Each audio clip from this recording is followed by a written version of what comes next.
Hello guys, magandang araw po sa inyong lahat. Kumusta na po kayo? Nandito naman po ang pobreng Kapampangan.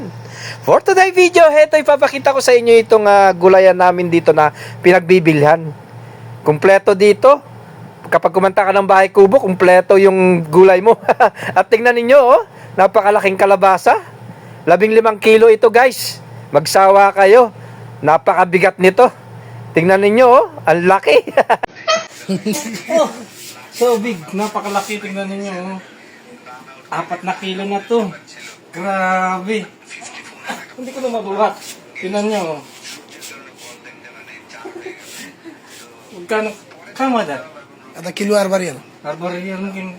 Kamsa kilo? هذا 15 كيلو. Kamusta sila? 15 kilos guys. Oh. Iya.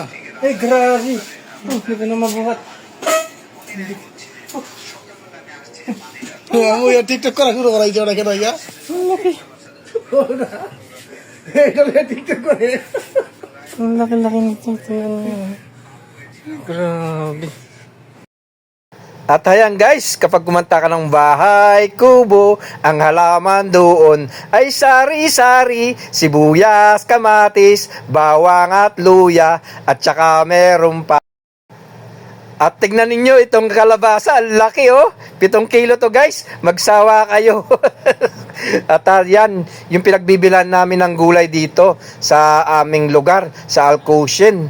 Kumpleto dito guys. Kaya eto, kapag lumalabas ako, kapag Biyernes, kinukumpleto ko na yung mga gulay na pinagbibilang ko. O sige guys, enjoy watching! God